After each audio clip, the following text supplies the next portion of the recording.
Dear friends, मेरा नाम सुभाष चौधरी है और मैं भारत का एक सामान्य नागरिक हूँ। आज का वीडियो हमारे सीनियर सिटीजन फ्रेंड्स के लिए बहुत ज़रूरी है। ऐसे दोस्त, ऐसे मित्र जिनकी उम्र खासकर 70 के ऊपर हो गई है, उनके लिए बहुत इम्पोर्टेंट चीज़ मैं बताने जा रहा हूँ आज इस वीडियो में, और ये उनके जीवन के लिए बहुत ज़रूरी है। आपको कुछ हम संकेत की बात करेंगे, कुछ ऐसे साइंस की बात करेंगे, ऐसे कुछ चिन्ह की बात करेंगे जिससे आपको अपनी स्ट्रेंथ पता लगेगी। आपको पता लगेगा कि आप में दम है कि नहीं है, और अगर दम है तो कितना दम है, कहाँ तक आपको दम लेके जाएगा। जानते हैं ना, दम लगा के हैसा, दम है तो सब कुछ है, ताकत है तो सब कुछ है। Power is very important, physical and mental power is very important. शरीर स्वस्थ रहे, मन स्वस्थ रहे, तन स्वस्थ रहे तो फिर सब कुछ ठीक रहेगा। तो ये बहुत ज़रूरी चीज़ है। ये खासकर ये वीडियो उन लोगों के लिए है कि जिनकी उम्र 70 के ऊपर हो गई है, 70 होने वाले हैं या नहीं भी है, उनको ये जानकारी होनी चाहिए कि 70 के बाद क्या क्या हो सकता है, नहीं हो सकता है। ये बहुत इम्पोर्टेंट है।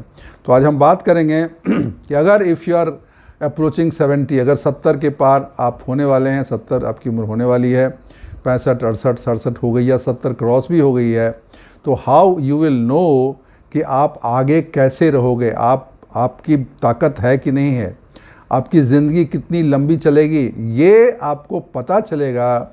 There are certain symptoms, there are certain facts which is related to scientifically proven. वैज्ञानिक तथ्यों के आधार पर ये प्रूव हो चुका है। कुछ चीज़ें हैं जो आपके ताकत को परिलक्षित करते हैं, बताते हैं।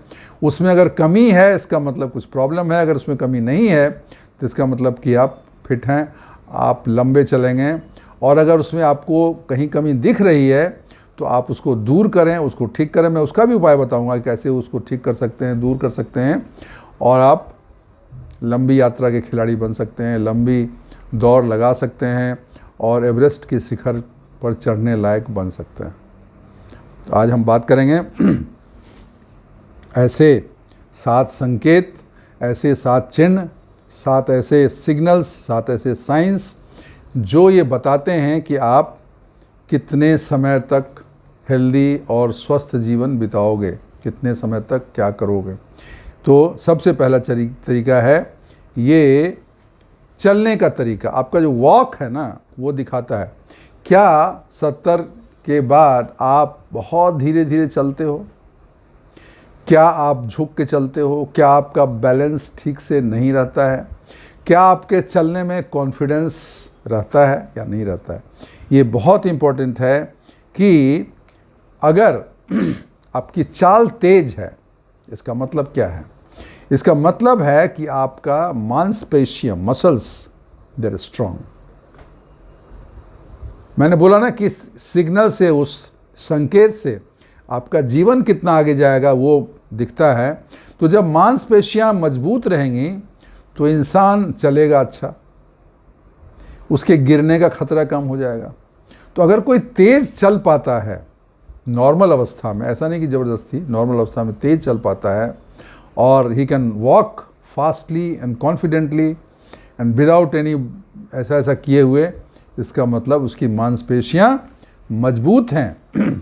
दूसरी चीज़, अगर वो अच्छा तेज चलता है, बढ़िया चलता है, if his walk is straight and confident से भरा हुआ है और तेज है, इसका मतलब उसके हार्ट की फंक्शनिंग अच्छी है। बिकॉज अगर हार्ट की कोई बीमारी है आपको तो आप तेज़ नहीं चल पाओगे, आप धीरे धीरे चलोगे। हार्ट की अगर प्रॉब्लम रहेगी आप तेज़ नहीं चल पाओगे। और भी कोई अगर हार्ट से रिलेटेड इश्यू हैं तो आप तेज़ नहीं चल पाओगे। तो चलने के तरीके से पता चलता है कि आपका हार्ट कितना मजबूत है। ठीक है। इसके अलावा आप जैसे चलते हो तो किसी कॉर्नर पर पहुंचते हो तो आप क्या आराम से क्रॉस कर जाते हो? आप रोड क्या क्रॉस कर जाते हो? क्या आपको अंदाज़ा रहता आने वाली गाड़ी कितनी देर में आएगी और मैं कितनी देर में उस तरफ आ जाऊंगा? ये बहुत इंपॉर्टेंट है, ये एस्टिमेट होना दिमाग में। गाड़ी वहाँ से यहाँ आएगी, उससे पहले मैं यहाँ से वहाँ क्रॉस कर जाऊँगा। दैट मीन्स अगर आपका इसका अंदाज़ा है और सक्सेसफुली, कॉन्फिडेंटली आप अगर रोड पार कर जाते हो बिना किसी हिचक के, इसका मतलब कि आपके जो नर्वस सिस्टम है वो एकदम परफेक्ट है। इसका मतलब आपका ब्रेन फंक्शनिंग स्ट्रॉन्ग है, आपका ब्रेन प्रॉपरली फंक्शन कर रहा है, आपको आइडिया है कि कितना देर में क्या हो सकता है। ये आपके दिमाग के क्षमता को, कार्य क्षमता को बताता है। लेकिन अगर आप नहीं चल पा रहे हैं और आपको ये अंदाज़ा नहीं हो रहा है, तो इसका मतलब ये है कि आप फिर बहुत लंबे होने का नसीब है तो कोई कुछ भी कर सकता है। एक जवान तेज चलता हुआ इंसान भी को निकल जाता है, लेकिन और बहुत एकदम ढीले वाले भी 80-90 निकाल देते, वो दूसरी बात है, लेकिन उसकी संभावना कम। हम संभावना की बात करते हैं, क्योंकि मैं कोई ज्योतिष वाली बात नहीं कर रहे हैं, कोई भविष्यवाणी नहीं करने वाली बात है। बात ये कि जो ताकतवर है वो तो लंबा खेलेगा ना, लंबा चलेगा, चांसेस हैं उसके होने के लिए, कभी किसी को कुछ हो सकता है। तो इसके लिए आपको क्या करना है, अगर आप ठीक हैं तब तो ठीक है। अगर आपको इन चीज़ों में कमी नज़र आती है, मतलब तेज़ नहीं चल पाते हो, आप झिझक के चलते हो, आपको कोई टर्निंग में या रोड क्रॉस करने में आपको उलझन होती है, समय लगता है, तो क्या करें। तो सबसे बड़ी चीज़, इसका मतलब आप रेगुलर नहीं चलते हो, ये मेरा अनुमान है। तो आप रेगुलर चलें, थोड़ा थोड़ा तेज़ चलें, फिर थोड़ा थोड़ा धीमा चलें, तेज़ चलें धीमा चलें, तेज़ चलें धीमा चलें, इसका अभ्यास करें। कमर को सीधी रखें, बहुत लोग ऐसा झुक के चलते हैं, झुक के मत चलिए, एकदम कमर सीधा रखिए, ठीक है। और चलते समय कोशिश करिए किसी चीज़ का सहारा ना लें, ठीक है ना। सहारा लेके चलेंगे, आप वैसी जगह चलें जहां आपको किसी चीज़ का ठोकर लगने का चांस कम है, वैसे चलिए, लेकिन सहारा ना लें। सहारा नहीं लेंगे तो आपको कॉन्फिडेंस आएगा। अगर आपकी मजबूरी है तो सहारा लेना, डंडा लेना है, कुछ पकड़ना है, ठीक है, लेकिन कोशिश करिए for some time at some places जहां आप सेफ जगह पे हैं, वहां पे ये काम करें। पहली चीज़ हो गई। दूसरी चीज़ बहुत इंपॉर्टेंट, आपकी ग्रिप कैसी है। आप किसी चीज़ को पकड़ते हो, किसी हाथ मिलाते हो, you will find some people ऐसा हाथ मिलाता है तो एकदम आपको हिला देता है। ऐसा आपको हाथ पकड़ेगा, आपको लगेगा अरे यार, ये मुझे याद है जब मैं पिछली वाली जॉब में था और एक संस्था से मैं जुड़ा हुआ था, तो वहाँ पे एक थे, रिटायर्ड थे, एयरफोर्स के थे, कुछ थे, वो सीनियर अफसर थे, रिटायर थे। He was above 70, he was 75 और 78। लेकिन जब वो हाथ मिलाते थे ना, इतना दबा के हाथ पकड़ते थे कि हमारे ऐसे हाथ वो हो जाते, दब जाते थे, और एकदम मजबूती के साथ, और चेहरे पे ऐसे खुशी, ऐसे स्माइल, ऐसी कॉन्फिडेंस। तो ग्रिप जो है ना, hand grip, that shows a lot of things. वो आपके बारे में बहुत कुछ बता देता है। ग्रिप आपकी ताकत बताता है, आपका कॉन्फिडेंस बताता है, आपके मसल सिस्टम को मजबूती उसका बताता है, ये आपके नर्वस सिस्टम कैसा काम कर रहा है वो बताता है। क्या आपका नर्वस सिस्टम बिल्कुल सही है, परफेक्ट है, is it working perfect condition, ये आपको बताता है। ब्लड सर्कुलेशन शरीर में कैसा हो रहा है वो बताता है, शरीर की ताकत बताता है। तो मजबूत पकड़ वाले हार्ट प्रॉब्लम, न्यूरोलॉजिकल प्रॉब्लम, इन दोनों का उनको खतरा नहीं रहता है। लेकिन जिनकी है दिक्कत, जिनकी पकड़ मजबूत नहीं है, जो ऐसे मुश्किल से ऐसा धीरे से हाथ मिलाते हैं, तो आप समझ लीजिए उनमें वीकनेस है, उनमें कमजोरी है। जनरल वीकनेस भी हो सकती है, हार्ट की प्रॉब्लम भी हो सकती है, उनके मसल्स में प्रॉब्लम हो सकती है, इनको न्यूरोलॉजिकल प्रॉब्लम हो सकती है। अगर नहीं है तो आने वाले दिनों में होने की संभावना है। भय है, उनको सामान उठाने में परेशानी अगर हो रहा है, बहुत लोग होते हैं 72-75 के साल के, लेकिन 10 किलो 15 किलो सामान ऐसे बैग उठा के चल देते हैं। That shows your strength, that shows you are a healthy person, that shows you are mentally and physically very strong, और फिर आप आपकी लंबी उम्र होगी। तो अगर इसमें कमजोरी है, आपको सामान उठाने में तकलीफ है, इसका मतलब आपकी मांसपेशियां कमज़ोर हैं, मसल्स आपकी वीक हैं। तो आपके लिए हाथों की एक्सरसाइज, वेट एक्सरसाइज ऐसे करना चाहिए जिससे आपके हाथों की मजबूती और शरीर की मजबूती और मसल स्ट्रेंथ आपकी बढ़े। दो चीज़ हो गया। तीसरी चीज़, एक सिंपल टेस्ट है, ये ज़रूर करके देखिएगा। एक पैर उठाकर खड़े रहने का प्रयास। दो पैर पे तो हर इंसान खड़ा रहता है, बहुत लोगों को तीसरा सपोर्ट भी चाहिए, लाठी भी चाहिए, लेकिन 2 पैर पे सब चलता है, लेकिन आप क्या एक पैर पे खड़े हो रह सकते हैं, बैलेंस बना सकते हैं? एक पैर पे खड़ा हुआ, दूसरा पैर पहले वाले पैर के साइड में लगा दिया या हवा में लगा दिया, क्या आप कम से कम 10 सेकेंड तक वैसे खड़े रह सकते हैं? अगर आप खड़े रह सकते हैं, that means your system is good, your neurological systems are okay, your muscles are strong. अगर आप नहीं कर पा रहे हैं, इसका मतलब आपके मस्तिष्क, नर्वस सिस्टम और मांसपेशियों में उतनी मजबूती नहीं। अगर आप कर पा रहे हो, इसका मतलब आपका नर्वस सिस्टम, आपका ब्रेन, आपके मसल्स ये अच्छे काम कर रहे हैं, क्योंकि ये आपकी बैलेंसिंग को बताता है। बॉडी को आप बैलेंस रख पा रहे हो, ये चीज़ आपका वो बताता है। तो ये बहुत इंपॉर्टेंट है। और अगर ऐसा नहीं हो रहा है तो आपको सोचना पड़ेगा, बिकॉज ये सिर्फ इसकी बात ही नहीं है, ये कोऑर्डिनेशन भी होता है। हाथ, शरीर का नर्वस सिस्टम, ब्रेन का नर्वस सिस्टम, कोऑर्डिनेशन कैसा है? कोऑर्डिनेशन सही रहेगा तभी आप ये कर पाएंगे। अगर ये आप नहीं कर पा रहे हो तो इसका अभ्यास करिए। और एज़ यूजुअल जैसे मैंने बोला, थोड़ा सा प्राणायाम, थोड़ा एक्सरसाइज, थोड़ा सा स्ट्रेचिंग एक्सरसाइज, थोड़ा सा वॉक, थोड़ी सी वेट एक्सरसाइज, ये अगर आप रेगुलर बेसिस पे करेंगे, बहुत नहीं करना है, थोड़ा थोड़ा करना है और बढ़ाना है। 1 घंटा 1.5 घंटा अगर डेली करते हैं तो ये चीज़ें आपकी इम्प्रूव हो जाएगी। और ये एक पैर पर खड़े होने का भी प्रयास करिए। शुरू में आप चाहें तो कोई दीवार का सहारा लेके खड़ा हो, लेकिन कोशिश करिए धीरे धीरे कि आप एक पैर पे कम से कम 5-10 सेकेंड खड़े रह पाएँ। अगर ये करते रहेंगे तो ये पावर भी आपको आ जाएगी। चौथी चीज़ है, क्या आपको नींद अच्छे से आती है? रात में सोने जाते हो तो क्या आपको नींद आ जाती है और सुबह रात भर आप सोए रहते हो? 1-2 बार उठना ओल्ड एज में सामान्य सी बात है, लेकिन क्या बहुत बार आपको ट्रिप लगते हैं बाथरूम का?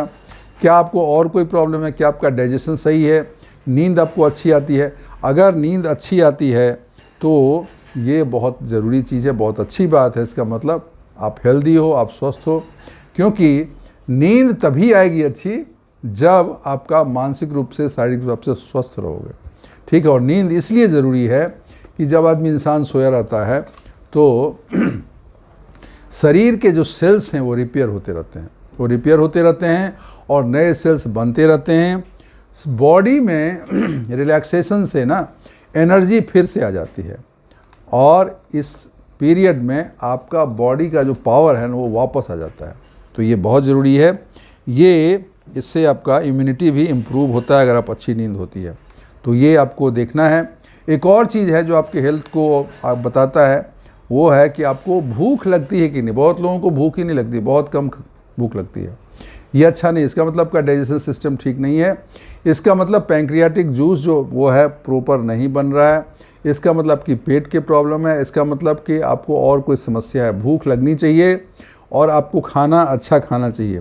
अचानक भूख कम होना किसी गंभीर समस्या का संकेत हो सकता है। पाचन शक्ति धीमा होना सेहत की निशानी नहीं है। या अचानक वेट धीरे धीरे अचानक से कम होना बिना किसी कारण के, बिना किसी प्रयास के, ये भी डेंजर है, ये खतरा है।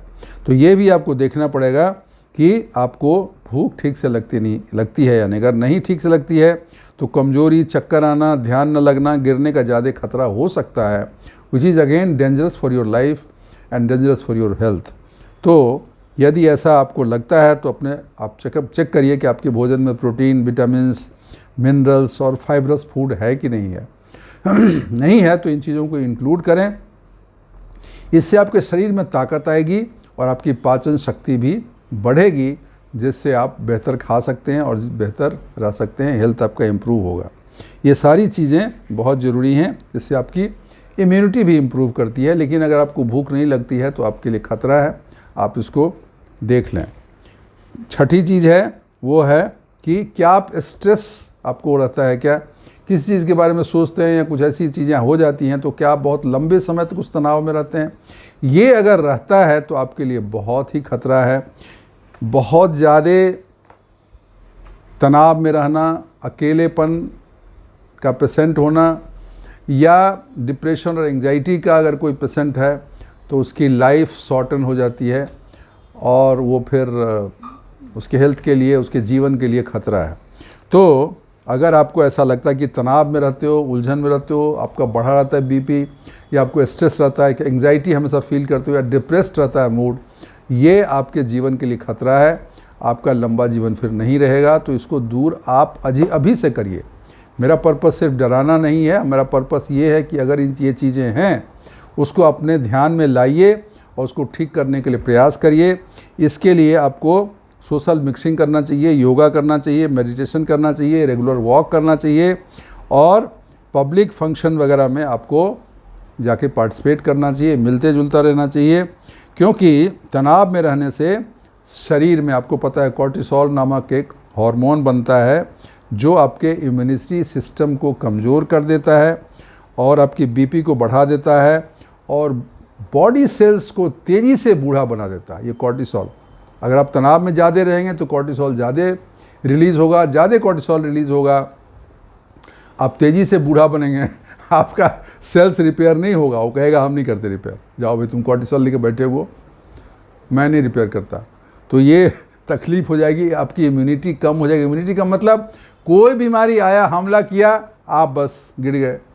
इम्यूनिटी स्ट्रॉन्ग मतलब बीमारी आया, हमला किया, इम्यूनिटी ने उसको वापस भेज दिया, आपका कुछ नहीं बिगाड़ पाया। तो ये सब तकलीफ़ें होंगी अगर आपको तनाव रहता है। तो तनाव कैसे ना हो उसके लिए बहुत सारे उपाय हमने बताए हैं, बहुत सारे वीडियो हैं। थोड़ा ज़िंदगी जैसा है वैसे ही एक्सेप्ट करिए, चीज़ों को जाने दें, ज़्यादा न सोचें, खुश रहें, लोगों से मिलते जुलते रहें और अपने को घर में बांध के न रखें, बहुत ज़रूरी है।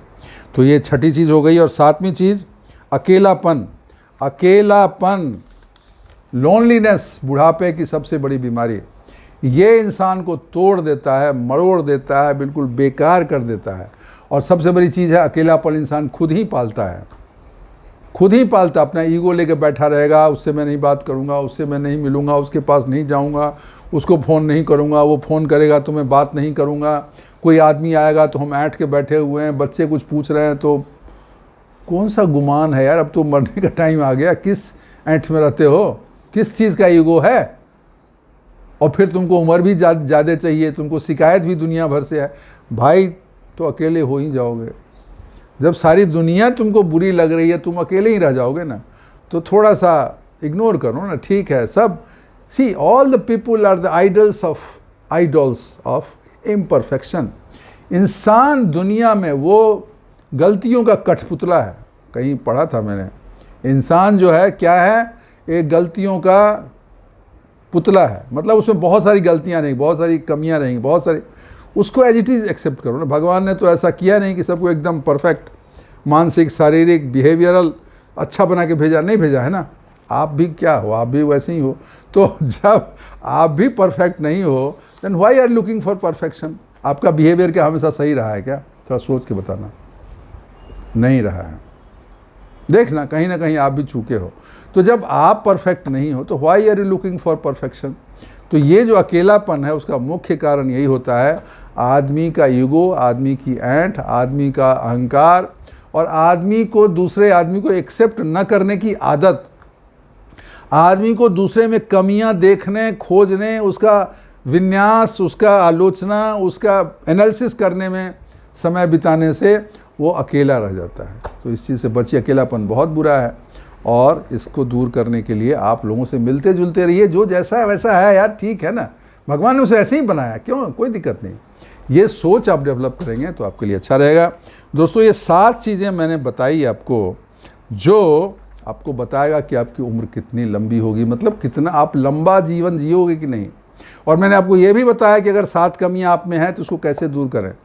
तो आप करने वाले हो ना, कुछ करो, कुछ ना कुछ करो। 7 चीज़ों के लिए आप एनालिसिस करो, कहाँ आप कमज़ोर हो, कहाँ आप ठीक ठाक हो, कहाँ पे आपकी मजबूती है।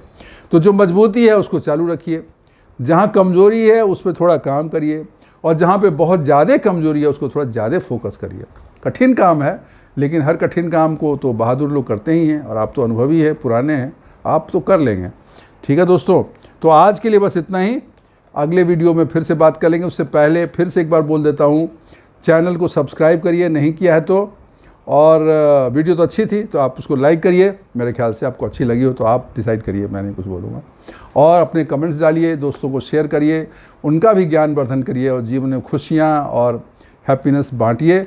खुद भी खुश रहिए, दूसरों भी खुश रखिए। थैंक यू, शुक्रिया, धन्यवाद।